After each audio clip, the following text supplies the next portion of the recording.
여러분 반갑습니다. 한 주 동안도 주님의 품 안에 잘 계셨는지요? 오늘 드리는 우리 예배가 주님 앞에 연락되어지는 그런 합당한 예배, 은혜스러운 예배가 되기를 주님의 이름으로 축복합니다. 여러분 혹시 혼자 있고 싶을 때 있습니까? 혼자 있고 싶다. 남녀를 불문하고 쉬고 싶을 때, 어떤 쉼들이 필요할 때, 특별히 형제들은 혼자 있는 시간들을 필요로 한다고 합니다. 어떤 이 존재론적으로, 이 본질적으로 다른 어떤 이 본질로서 어떤 이 자매들은 사람과 사람이 만나서 그렇게 이야기를 나누고 어떤 경험을 공유할 때 어떤 스트레스가 낮아지고 어떤 만족감이 높아지는가 하면, 형제들은 그런 시간도 참 중요하지만 가끔은 자기만의 어떤 동굴, 자기만의 시간 가운데 체험을 받는다고 합니다. 여러분들 혹시 혼자만의 시간 언제 가져보셨습니까? 혼자 어떤 여행을 가고 어떤 공부를 하거나 어떤 시험을 준비하거나 무엇을 하는가의 시간이 아닌 그냥 홀로 모든 것들을 내려놓고 있는 그런 시간 말이죠. 그리고 그런 시간들을 통하여서 어떤 충전이 되어지고 그런 시간들을 통하여서 회복이 되어져 가는 그런 여정들, 우리는 계속적으로 하나님의 말씀, 마가복음 말씀을 살펴보고 있는데, 여러분 성경 말씀이라서 제가 말씀드린 것이 아니라 우리 주님께서 어떤 결정적인 상황, 어떤 결단을 내리려 하실 때마다 혼자 계신 모습들을 종종 봅니다. 한 밤에, 그리고 새벽 한 가운데 혼자 기도하셨고요. 그리고 예수님의 제자들이 힘들게 노를 젓고 있을 때도 기도하셨습니다. 여러분, 기도하라는 말씀이 아니라 그는 혼자 있는 시간 가운데 무엇을 하는지가 중요한데, 우리 주님께서는 혼자 있는 그 시간 통하여서 하나님께로부터 공급받았던 그런 시간들을 더 특별히 여겼다는 것이죠. 그런데 오늘 이 말씀은 예수님의 특별한 여정을 담고 있습니다. 특별히 오늘 이 다룰 마가복음 7장 24절부터 30절 말씀, 그리고 다윗 수련의 저녁 집회에 다룰, 제가 이 공동체에 2년 반쯤에 처음 와가지고 했던 말씀, 이 마가복음 7장 31절부터 37절 말씀, 에바다에 관한 말씀, 그리고 마가복음 8장 1절부터 10절의 말씀은 예수님의 특별한 경험을 공유하고 있습니다. 여러분 혹시 더 레스트 댄스라는 그런 말을 들어보셨습니까? 제 기억으로는 1998년으로 알고 있는데 시카고 불스라는 아주 유명한 미국의 농구팀이 있었습니다. 거기서 명장 필 잭슨이라는 감독이 인터뷰를 하였을 때, 감독님, 1998년도 이 시카고 불스, 이 세계 최강의 이 농구팀의 어떤 표지, 어떤 제목, 어떤 주제가 무엇일까요? 라고 물었을 때 필 잭슨 감독은 더 라스트 댄스라고 이 질문을 던졌습니다. 아마도 이것이 마지막 행보가 아니겠냐. 미국에 있어서 이 고등학교와 이 대학 사이, 그리고 이제 학생에서 성인 사이에 이 축제를 하죠. 어떤 댄스 파티를 엽니다. 그때 성인으로 뿔뿔이 흩어지기 전에 마지막 추는 어떤 그 춤, 라스트 댄스라고 하는데, 그때 자기가 좋아하는 이성에게 고백을 하기도 합니다. 마지막 남아있는 기회, 마지막 한정적인 그런 시간 가운데 할 수 있는 특별한 일들을 말할 때 더 라스트 댄스라는 말을 쓰기도 하죠. 예수님께는 지금 이 시간이 마지막 시간입니다. 웬고하니 오늘 말씀, 그리고 그 이전부터 예수님의 사역, 이 땅 가운데 사역은 종방부를 향합니다. 이제 예루살렘에 들어가시면 십자가에 매달려 죽으실 것이고 3일 만에 부활하신 후 이 부활 승천까지 약 40일이 남았습니다. 육체를 입고 이 마가 공동체, 예수님의 제자들과 함께 보낼 수 있는 시간이 많지 않았습니다. 이제 예수님께서 제자들에게 나눌 수 있는 특별한 경험들, 그 더 라스트 댄스의 첫 번째 모습을 우리는 바라보게 됩니다. 그 첫 번째 모습이 마가복음 7장 24절에 이렇게 기록되어 있습니다. 우리 함께 24절 말씀 읽어보겠습니다. 시작. 예수께서 일어나사 거기를 떠나 두로 지방으로 가서 한 집에 들어가 아무도 모르게 하시려 하나 숨길 수 없더라. 아무도 모르게 하시려 하나. 아주 특별한 말씀입니다. 예수님께서 아무도 모르게 하시려고 두로와 시돈이란 지방으로 갔다는 것입니다. 오늘 말씀에는 기록되어 있지 않지만 그 다음 주 말씀, 이 다음 주 말씀에는 시돈 지방이란 곳까지 나와 있습니다. 사람을 만나기 싫다는 그런 부정적인 의미를 함유하고 있지는 않지만, 분명한 것은 예수님께서 아무에게도 알려지는 것을 원치 않았다는 것이죠. 혼자 있고 싶었는데 혼자 있고 싶어서 선택한 장소가 오늘 말씀에서는 두로 지방으로 나와 있습니다. 이 두로는 지금의 이 레바논 지역, 지중해 연안을 의미합니다. 예수님께서 주로 머물렀던 그런 갈릴리 지역에서 약 50km 떨어져 있고요. 이 두로 지역은 지금도 중동의 분쟁 지역이지만 예수님 당시에는 더 많은 분쟁과 문제의 가능성을 함유하고 있었습니다. 웬고한 이 두로와 시돈이라는 곳은 이 이스라엘 땅에 단 한 번도 온전하게 복속된 적이 없었습니다. 12지파에게 해당된 땅이었지만 완전히 정복하지 못한 땅. 여러분 혹시 알파벳이 어느 지역, 어느 나라에서 만드는지 아십니까? A, B, C, D, E, F, G. 여러분 잘 아시잖아요. 예, 고개를 또 숙이지 마시고.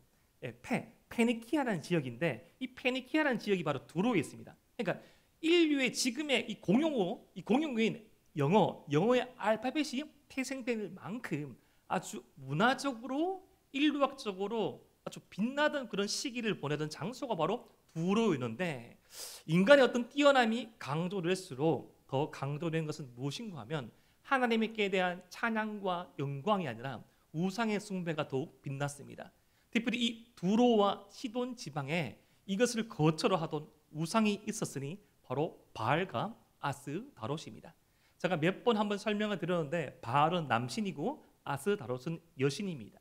말로 형언할 수 없는 음란한 행위를 통하여서 그들의 그 행위를 통하여서 내려지는 것이 이 땅 가운데 비와 바람이라고 생각해서 그 여신과 남신을 자극하기 위하여서 남사제 혹은 여사제에게 제물을 바치고 그들과 결혼의 유무와 상관없이 성관계를 맺어서 흥분을 유발시키는 그 음란한 종교가 바로 바알과 아스다롯을 섬기던 종교였습니다. 그곳의 본진, 그것의 본산지가 바로 두로와 시돈 지역이었죠. 이스라엘에게 이 기업이 할애되었지만 단 한 번도 온전히 정복해 본 적이 없는 지역, 그리고 우상의 어떤 생산지, 이스라엘 사람이라면 그곳에 가지 않습니다. 그러니까 어쩌면 예수님께서는 이스라엘 사람이라면 잘 찾지 않기 때문에 가장 이스라엘 사람이 찾지 않을 곳으로 가신지도 모르겠습니다. 이스라엘 사람으로서 넘지 말아야 될 선을 예수님께서 지금 넘어가 계십니다. 그런데 아무도 몰랐으면 한 그때 예수님을 찾아온 한 사람의 이야기가 마가복음 6장 25절부터 26절 말씀에 나타납니다. 우리 함께 읽겠습니다. 시작. 이에 더러운 귀신 들린 어린 딸을 둔 한 여자가 예수의 소문을 듣고 곧 와서 그 발 아래에 엎드리니 그 여자는 헬라인이요 수로보니게 족속이라 자기 딸에게서 귀신 쫓아내 주시기를 간구하거늘. 여러분 이미 24절 후반부 말씀에 아무도 모르게 하시려 하나 숨길 수 없더라. 여러분 이 말씀에 힌트가 나와 있지만 예수님의 다른 복음서 말씀, 이 산상수훈으로 일컬어지는 가장 보배로운 말씀인 마태복음 5장부터 7장의 말씀을 읽어보면 성도는 숨길 수 없는 빛과 같은 존재라고 합니다. 여러분 존재감 있잖아요. 존재감이라는 게 있습니다. 그 사람이 있으면 온 주위가 환해집니다. 그 사람이 있으면 반대로 온 주위가 흑화됩니다. 흑마술을 쓰나? 어떻게 내뱉는 그 말만마다 왜 그러지라고 하는 분들은 우리 공동체는 아무도 없겠죠. 그런데 이 어느 관계에 있으나 이 어떤 이 대화를 하나 빛이 되는 사람이 있습니다. 아마 예수님께는 흑마술이 아니라 빛이 되는 존재였던 것 같습니다. 예수라는 존재를 알게 되었고 보게 되었고 그 특유의 주님으로 말미암은 그 빛 대심, 소금 대심으로 말미암아 사람들이 몰려왔고 그 와중에 예수님께 한 여자가 다가왔는데 그 여자에 대해서 이렇게 소개합니다. 첫 번째는 헬라인이요 수로보니게 족속이라. 그런데 그 여자에게 귀신 들린 한 딸이 있었답니다. 귀신 들린 딸. 근데 여기서 헬라인이란 이 말에 여러분 혹시 성경책이 있으면 표시를 해 주십시오. 여기서 이 헬라인은 보통 헬라인 그리스 사람을 말한 게 아니라 헬라니스라는 이 말은 품격 있는 유력한 뛰어난 그런 의미를 가지고 있습니다.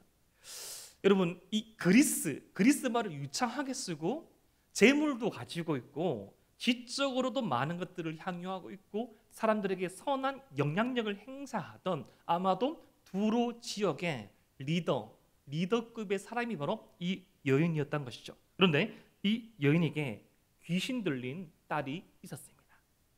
여러분, 귀신 들린 이 상태는 예수님이 십자가 구원 사건 이전에 대단히 빈번하게 나타납니다. 대단히 빈번하게 나타납니다. 여러분, 우리는 참 감사해야 돼요. 예수님의 구원 사건이 이전에 살았다면 안 그래도 미비한 의료 시설이지만 그것보다 더 힘든 원처적인 고통을 우리를 당할 줄 모르겠습니다. 하지만 지금 이 시대도 영적인 전투 가운데 우리가 정신 차리지 못하면 나도 모르게 그 귀신 가운데 점유함을 받고 나도 모르게 마귀와 사탄의 하수인 노력을 할 수 있는 것이 이 영적인 전투의 어떤 위험성이기도 합니다. 참 귀품 있고 참 많은 종족을 받고 어떻게 보면 이 여인의 입장에서도 예수님과 이야기를 섞을 이유가 없습니다. 그런데 예수님께 이야기를 섞을 단 한 가지 이유는 귀신 들린 딸이 있었기 때문입니다. 부모는 이것이 가능합니다. 첫째 아이 유민이를 놓은 지 일주일쯤 지났을 때, 여러분 아이를 놓으면 아이 이제 제일 처음에 놓으면 뭐 하는 줄 아십니까? 눈, 코, 입 다 달렸나? 그리고 손가락 10개, 발가락 10개를 확인시켜 줍니다. 봅니다. 보호자님, 하인수님 보시죠. 10개. 근데 지금 사진 다 보다시피 한쪽 손에 보니까 빨간 점이 아주 있더래요. 저는 원래 이런 것들을 태어났을 때 이 열꽃이라 해가지고 아이들이 단순하게 피어 있는 그런 어떤 점인 줄 알았는데 이게 알아보니까 혈관종이라는 병이었습니다. 이게 저희는 이제 가슴 아파서 더 많이 못 찍었는데 안쪽 왼쪽 손은 벌갰습니다. 벌게 가지고 약간 부풀어 오르기도 하고 심지어는 자신의 사촌들, 부모인 저를 제외하고는 다른 사람들은 그 손을 보기 힘들어했어요. 예를 들어서 이게 이제 얼굴에 나면 뭐 딸기종이라고 하고 뭐 이렇게 나면 제거하고 막 이렇게 해야 되는데 우리 아이는 튀어나오진 않았는데 너무 다르니까 이것이 참 힘들었습니다. 알아봤습니다. 한강 이남에 이런 혈관종 수술을 제일 잘하는 병원이 경대 병원이었습니다. 다행히 경대 병원의 피부과에 계신 교수님이 제가 처음 사역하던 사역지의 성도분이었어요. 인사는 자주 했지만 단 한 번도 개인적인 친분은 없었습니다. 제가 그 교회를 떠난 지 한 2년쯤 되었는데 다행히도 전화번호가 있었고 연락을 드렸습니다. 저는 그런 걸 참 못해요. 저는 상관없는 사람들에게는 연락을 못합니다. 목사님 어떻게 성도는 상관없는 사람입니까? 제가 맡은 성도가 아니었고 저희 어떤 양이 아니었기 때문에 저는 그렇게 연락을 잘 못합니다. 안 하고요. 근데 부모니까 가능하더라고요. 부모니까 가능했습니다. 아마도 이 헬라인 여자도 그랬을 겁니다. 예수님과 다른 인생의 길을 살아왔어요. 헬라니스, 아주 명망했던, 어쩌면 온 몸이, 온 생활이 편리하고 그 화려함의 극치였는지도 모르겠습니다. 예수님과 단 한마디도 섞을 이유도 없었지만 그녀에게는 예수님께 말을 섞을 이유가 생겼습니다. 바로 예수님께 자신의 딸의 아픔을 말하고 싶었던 것이죠. 그런데 우리가 더 주목해야 할 것은 왜 이 여인이 그러한 행동을 결심했냐는 겁니다. 말씀에 힌트가 있습니다. 그녀는 듣고 와서 엎드렸습니다. 예수님의 소문을 듣고 와서 엎드렸습니다. 예수님이 어떤 소문? 예수님께서 생명의 말씀으로 사람을 살리신 소문. 예수님의 어떤 소문? 예수님의 능력으로 말미암아 어둠의 권세 가운데 있던 사람들이 고침을 받은 소문. 예수님의 어떤 소문? 예수님께는 그 어떠한 사람도 편견이 없고 그 어떠한 사람도 미움이 없고 예수님께로 나오는 그 자에게는 고침이 있고 회복이 있고 진정한 평안이 있다는 그 소문을 듣고 이 여인은 와서 엎드립니다. 사랑하는 에바 다윗 청년 여러분, 사랑하는 에바다 다윗 청년 여러분, 하나님의 말씀이 들리십니까? 단순히 설교를 통해서 감동받는 그 들림 말고요, 그 들림 포함하여서 하나님의 음성이 들리십니까? 여러분, 예배를 위해서 기도할 수 있어야 됩니다. 여러분 찬양팀을 위해서 기도할 수 있어야 됩니다. 여러분 설교자를 위해서 기도할 수 있어야 됩니다. 여러분 공동체를 섬기는 자들을 위해서 기도할 수 있어야 됩니다. 그 공동체와 예배와 찬양팀과 설교자와 섬기는 자들을 위하여서 기도하고 나와서 드리는 예배와 그렇지 않아서 와서 드리는 예배는 질이 다릅니다. 마음을 가짐을 집중을 하고 나오면 그 가운데 들리는 말씀이 있어요. 그 들리는 말씀 가운데 자신의 삶에 적용점을 두고 그 말씀을 가지고 가서 붙들고 씨름하면 그 말씀이 자신에게 말합니다.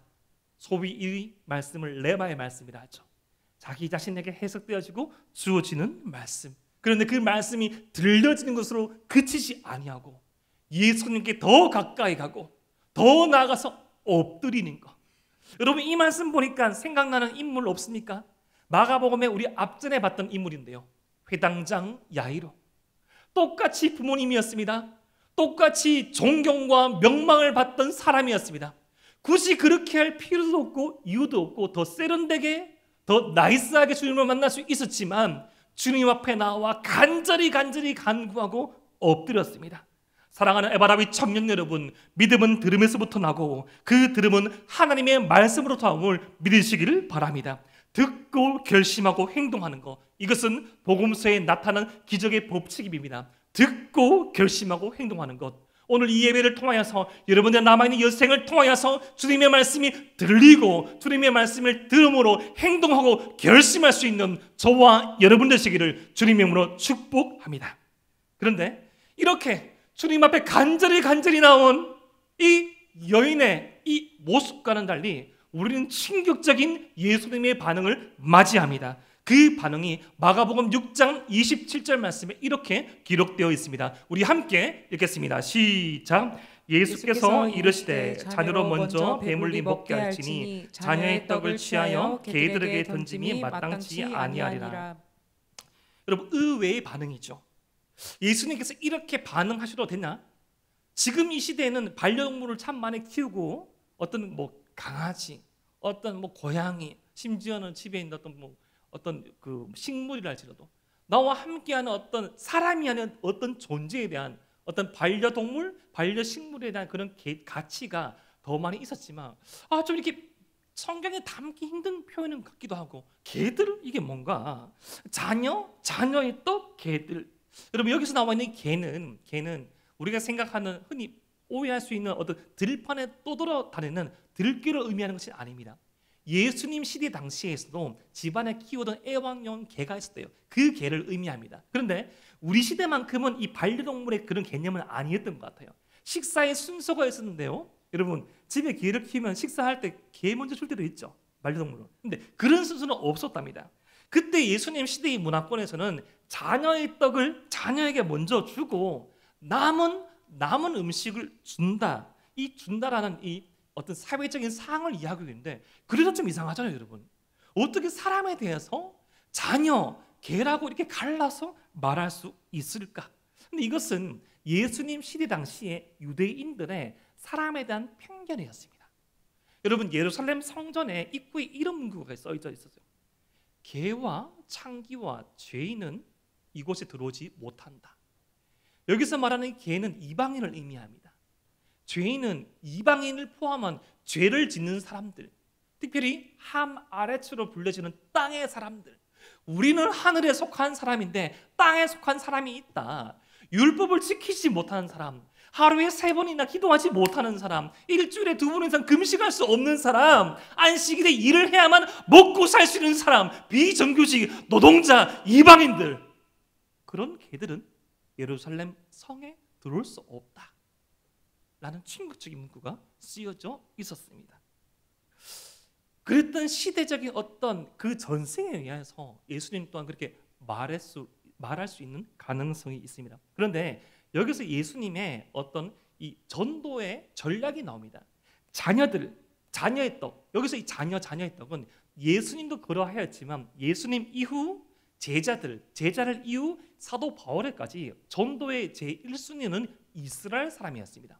먼저 자신의 주위에 있는 사람에게 말씀을 전하고 이 말씀을 받아들이지 아니하면 사마리아와 땅끝까지 이르러서 2순위, 3순위 자기가 할 수 있는 그 최대의 역량을 살려서 전도하는 것이, 선교하는 것이 전략이었기 때문에 예수님은 지금 전도와 선교의 전략적인 측면과 당시 이스라엘 사람들의 이 인종에 대한, 사람에 대한 생각을 그냥 대변시켜서 섞여서 말씀하는 것이죠. 그런데 이것은 예수님의 테스트이기도 합니다. 예수님께서 지금 자신에게 나온 이 여인에게 더 귀한 것을 줄 수 있는지, 취할 수 있는지에 대한 믿음의 테스트를 하고 계신 겁니다. 사랑하는 에바라위 청년 여러분, 저와 여러분들에게 테스트의 시간이 주어질 때가 있습니다. 여러분, 하나님께서는 어떤 사람을 사용하십니까? 세상은 흔히 큰 그릇이 되어라, 화려한 그릇이 되어라, 위대한 그릇이 되어라라고 어떤 하드웨어를 빛나게 해주는 소프트웨어를 계속 갖추라고 말하지만, 예수님께서는 예수님 이후 이 서신서 말씀을 보면 하나님께서 쓰시는 사람의, 하나님께서 쓰시는 공동체의 기준에 대해서 이렇게 말합니다. 금그릇, 은그릇도 아니요 깨끗한 그릇을 쓰시겠다 말씀합니다. 빡빡 닦은 위생적인 그릇일까요? 아니요. 하나님의 말씀 한마디를 소중히 여기고 주님의 행보라면, 하나님의 말씀의 가르침이라면 비록 100% 구현할 수 없을지라도 그 말씀 붙잡고 내 마음을 청소하고 우리 공동체를 깨끗하게 하며 내 삶 가운데, 우리의 삶 가운데 주님의 은혜가 흘러가기를 몸부림치는 삶, 깨끗한 삶, 가난한 마음, 그러한 사람, 그러한 공동체를 쓰십니다. 지금 그 테스트 앞에 어쩌면 저와 여러분들이 있을 줄 모르겠습니다. 큰 그릇이 되기를 준비하지 마십시오.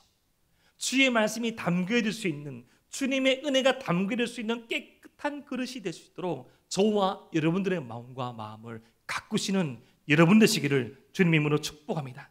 이렇게 예수님께서 말씀하셨으면 어쩌면 저 같으면 주눅 들어가지고 맞습니다, 예수님 말씀이 맞네요 라고 돌아갈 수 있겠지만, 이 여인은 달리 반응합니다.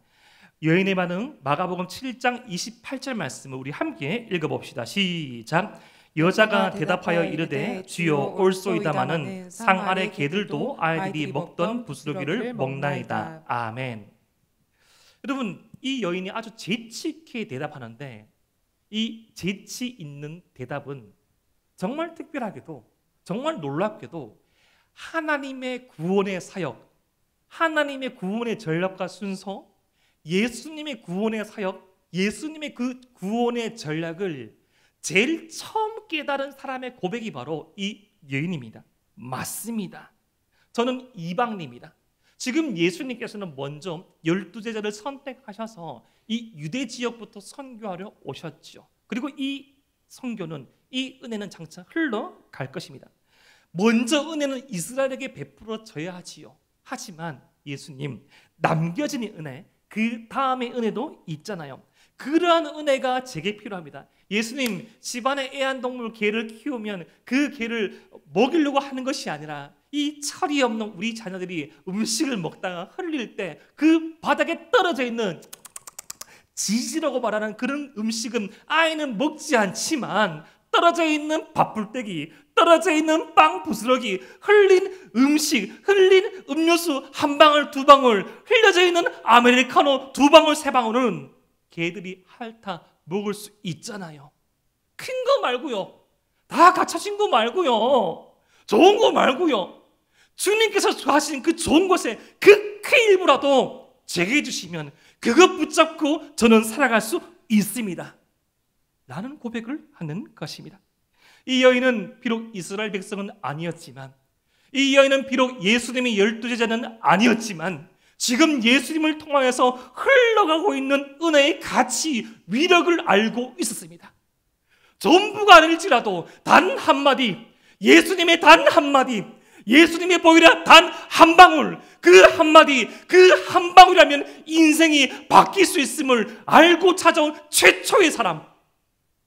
수십 번의 예배, 수백 번의 예배, 수천 번의 섬김이 아닐지라도 단 한 번의 예배, 내 마음이 준비되어지고 내 삶이 정비되어지고 하나님의 말씀이라면, 주님의 은혜라면 이것을 붙잡고 나의 삶이 살아날 수 있다면 그 일부의 예배, 그 예배 가운데 임재하신 주님의 은혜만으로 내 삶이 바뀌어지고 내 삶이 성숙할 수 있다는 믿음을 가지고 나온 최초의 사람, 그러한 고백을 이 여인은 하고 있고, 그 고백이 주여라는 한 단에 담겨져 있습니다. 주여, 주님, 나의 주인이시여, 하나님과 같은 나의 주인이시여. 이 땅의 주인은 로마 황제가 아닙니다. 예수님 당시에 분봉한 헤롯 왕이 아닙니다. 빌라도 총독도 이 땅의 로드 주인이 아닙니다. 2023년 우리의 삶의 주인은 누구십니까? 우리의 상관? 예산을 태어날 집행부서? 내가 통과하는 시험의 어떤 합격의 문점들? 무엇이 우리의 주인입니까? 이 여인은 정말 특별하게도 마가복음에서 처음으로 인격적으로 주님을 주님으로 인정하고 있습니다. 주님이 내 삶의 로드 주님 되십니다. 말씀을 붙드는 믿음, 예수님의 특별한 여정 가운데 만난 처음 사람, The Last Dance, 예수님과 제자들과 성도들에게 줄 마지막 핵심적인 가르침 가운데 나타나는 처음 이 이방의 여인은 가장 귀한 믿음을 보여주고 있습니다. 이 여인의 말을 들은 예수님께서 이렇게 말씀하십니다. 마가복음 7장 29절 말씀, 이 말을 하였으니 돌아가라, 귀신이 내 딸에게서 나갔느니라 하시며, 같은 사건을 기록한 마태복음 15장 28절에서는 내 믿음이 크도다라고 말합니다. 이것이야말로 큰 믿음이야. 이것이야말로 위대한 믿음이야.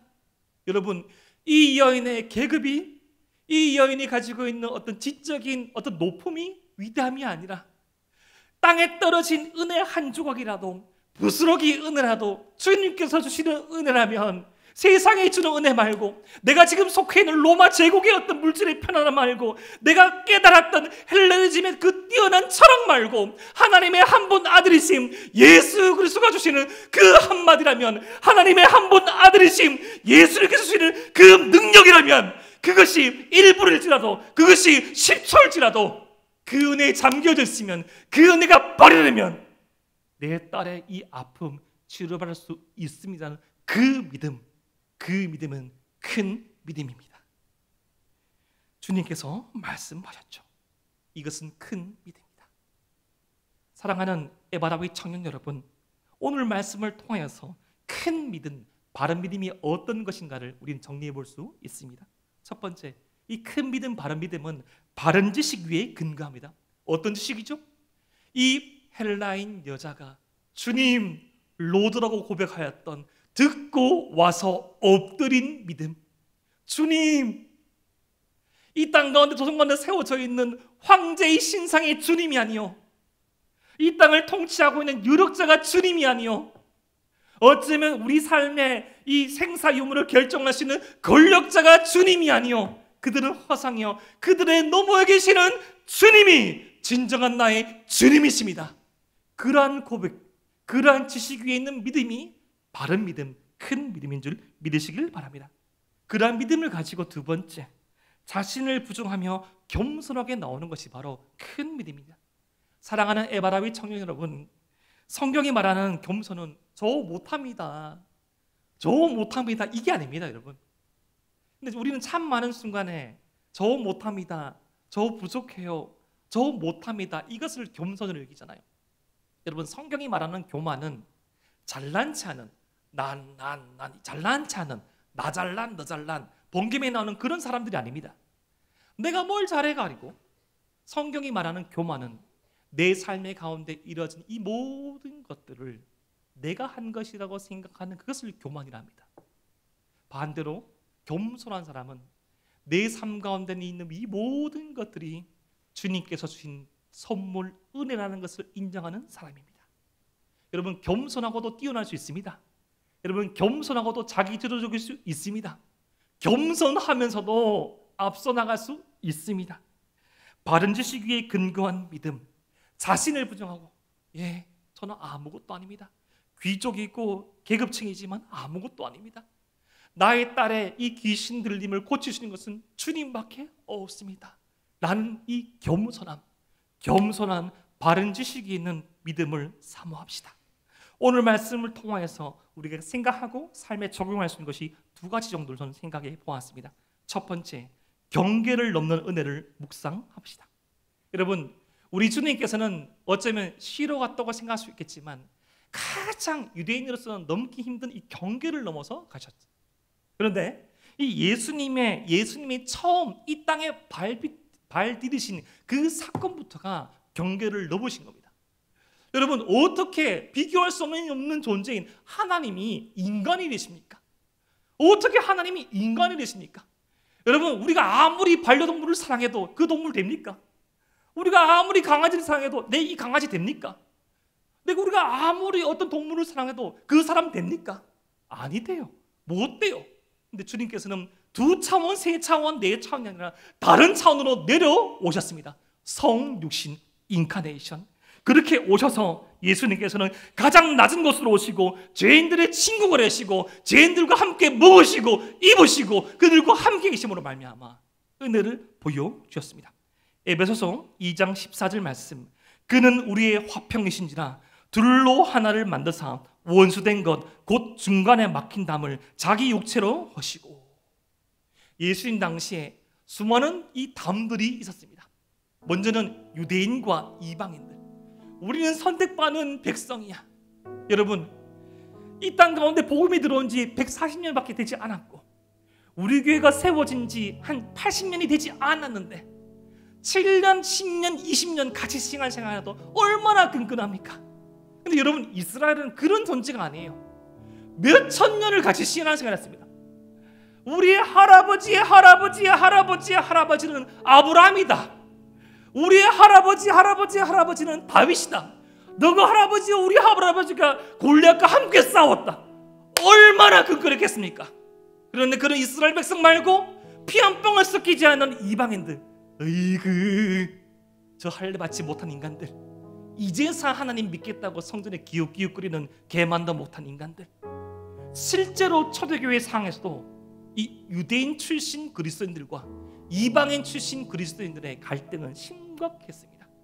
하지만 비본질 사람의 피에 어떤 구원의 효험이 있는 것이 아니라 예수로서의 보혈의 피 가운데 예수로서의 보혈의 피로 말미암아 구원의 능력이 있음을 안 예루살렘 공의회가 사도행전 말씀을 읽어보면 이제는 이방인과 유대인들이 그 벽이 없음을, 하지만 이방인들이 그 더럽고 음란한 행위를 버리고 들어오면 된다는 것을 공인하게 되고 그 공인하게 된 그 근거가 예수님의 사역으로 말미암은 것입니다.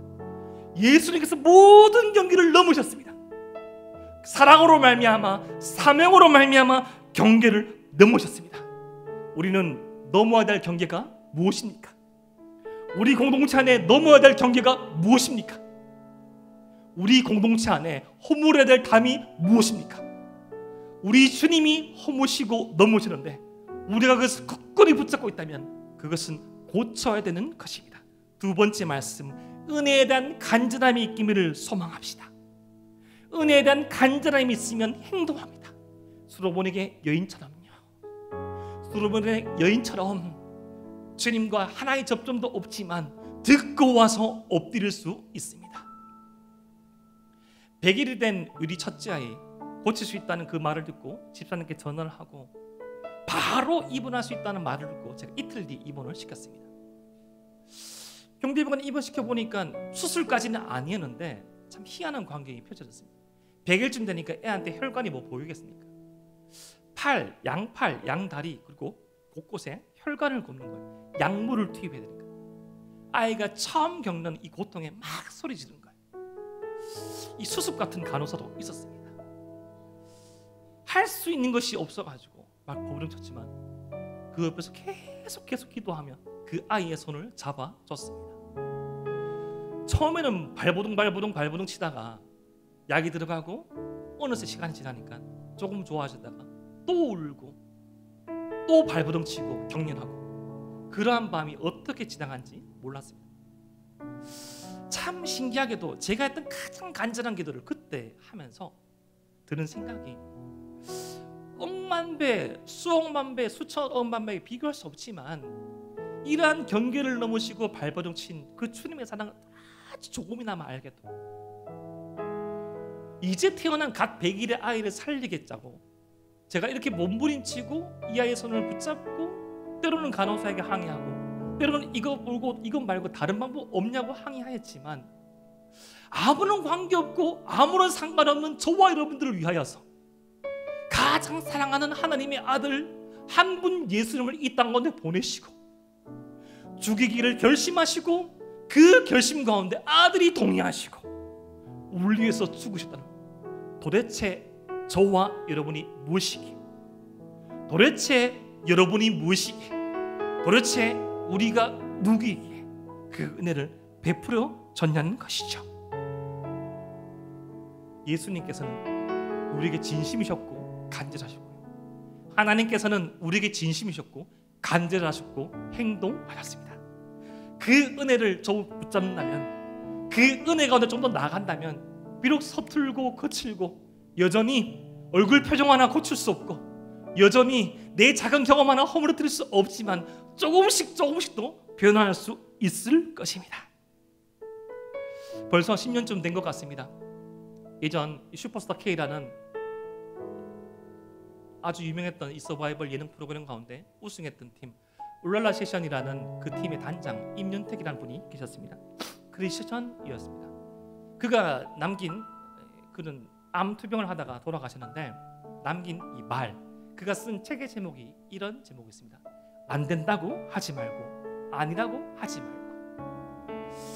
암을 알고 있으면서도 막 계속 도전하는 그 모습 가운데 그의 삶의 그 핵심이었습니다.